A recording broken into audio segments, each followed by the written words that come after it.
اعوذ باللہ السمیع العلیم من الشیطان الرجیم من حمزہ ونفخہ ونفثہ۔ سورہ آل عمران کی آیت نمبر 105 سے لے کر 109 تک کے اللہ رب العالمین کا ارشاد گرامی ہے، اور اے ایمان والوں، تم ان لوگوں کی طرح نہ ہو جانا جو فرقے فرقے بن گئے اور کھلے دلائل آ جانے کے بعد بھی اختلاف پر جمے رہے۔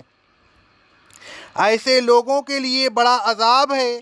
یہ عذاب اس دن ہوگا جس دن بہت سے چہرے سفید ہوں گے اور بہت سے چہرے سیاہ ہوں گے۔ جن لوگوں کے چہرے سیاہ ہوں گے ان سے کہا جائے گا، کیا تم نے ایمان لانے کے بعد کفر کیا؟ پھر ان سے کہا جائے گا، جو کفر تم کرتے رہے تھے اب اس کے عذاب کا مزہ چکھو۔ اور جن لوگوں کے چہرے سفید ہوں گے وہ اللہ کی رحمت میں شاداں و فرحاں ہوں گے اور اس رحمت میں وہ ہمیشہ رہیں گے۔ اے رسول صلی اللہ علیہ وسلم، یہ اللہ کی آیتیں ہیں جو حق کے ساتھ ہم آپ کو پڑھ پڑھ کر سنا رہے ہیں تاکہ لوگ گمراہی سے بچ جائیں۔ اللہ اہل عالم پر ظلم کرنا نہیں چاہتا کہ بغیر ہدایت کا راستہ بتائے ان کو گمراہی کی سزا دے۔ آسمانوں اور زمین میں جو کچھ ہے سب اللہ ہی کا ہے اور سب کام اسی کی طرف لوٹتے ہیں، لہذا اسی کو مالک سمجھو اور اسی کو کارساز سمجھو، یہی کامیابی کا راستہ ہے۔ سورہ آل عمران کی آیت نمبر 103 میں اللہ تبارک و تعالیٰ نے مومنین کو فرقہ بندی سے بچنے کا حکم دیا۔ اس آیت میں اللہ تبارک و تعالیٰ نے پھر اسی چیز کو دہرایا۔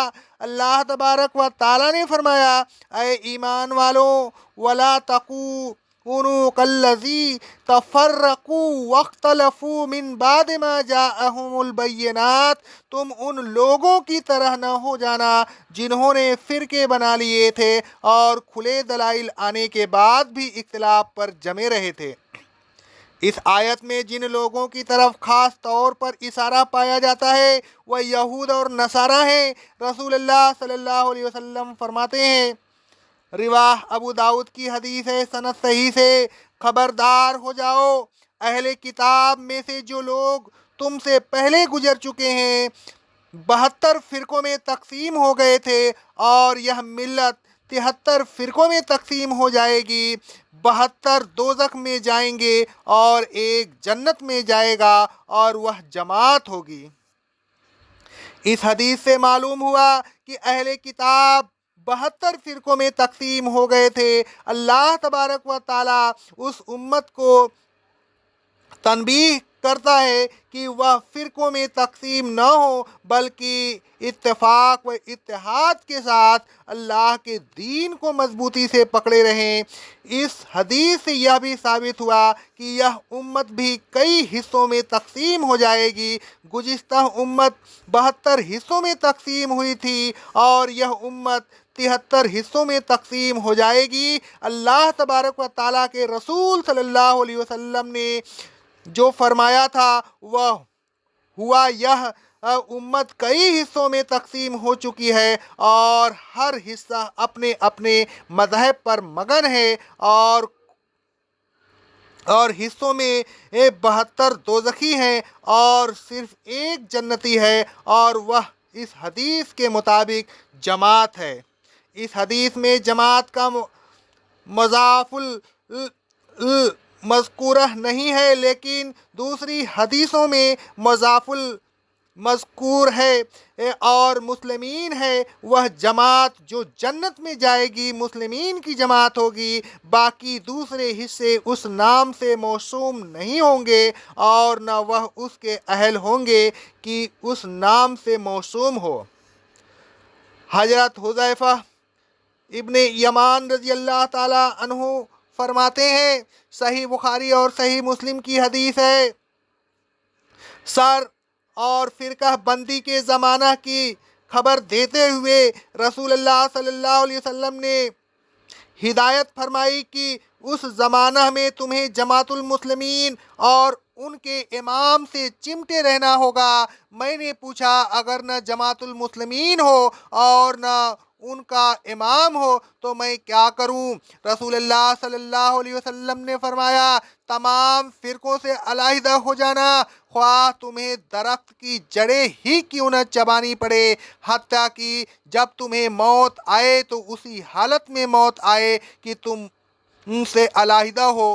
اس حدیث میں جماعت کا مضاف المسلمین موجود ہے۔ اس حدیث سے یہ بھی ثابت ہوا کہ تمام فرقے کسی اور نام سے موسوم ہوں گے، وہ جماعت المسلمین نہیں ہوں گے۔ رسول اللہ صلی اللہ علیہ وسلم نے صرف جماعت المسلمین سے چمٹے رہنے کا حکم دیا ہے اور ان فرقوں سے علیحدہ رہنے کا حکم دیا، حتیٰ کہ آپ نے فرمایا اگر جماعت المسلمین نہ ہو تو تب بھی ان فرقوں سے دور رہنا۔ رسول اللہ صلی اللہ علیہ وسلم نے حائضہ عورتوں کو عیدگاہ جانے کا حکم دیتے ہوئے فرمایا، صحیح بخاری کی حدیث ہے، حائضہ عورتیں بھی جماعت المسلمین کے ساتھ عیدگاہ میں حاضر رہیں، ان کی دعاؤں میں شریک ہوں، لیکن نماز پڑھنے کی جگہ سے علیحدہ رہیں۔ اس حدیث میں بھی جماعت کا مضاف المسلمین موجود ہے۔ رسول اللہ صلی اللہ علیہ وسلم فرماتے ہیں، رواہ الحاکم کی حدیث ہے سند صحیح سے، تین چیزیں ایسی ہیں کہ ان کے معاملہ میں مومنین کا دل خیانت نہیں کرتا: اللہ تبارک و تعالیٰ کے لیے عمل خالص کرنا، امیروں کی اطاعت کرنا اور جماعت المسلمین سے چمٹے رہنا۔ اس حدیث میں بھی جماعت کا مضاف موجود ہے۔ الغرض آیت زیر تفسیر اور احادیث مذکورہ کا تقاضا یہ ہے کہ نہ تو فرقے بنانے چاہیے اور نہ فرقوں میں شامل ہونا چاہیے، بلکہ فرقہ بندی کے زمانہ میں جماعت المسلمین سے وابستہ رہنا اور فرقوں سے دور رہنا چاہیے۔ اقول قولی ھذا استغفر اللہ استغفر اللہ استغفر اللہ۔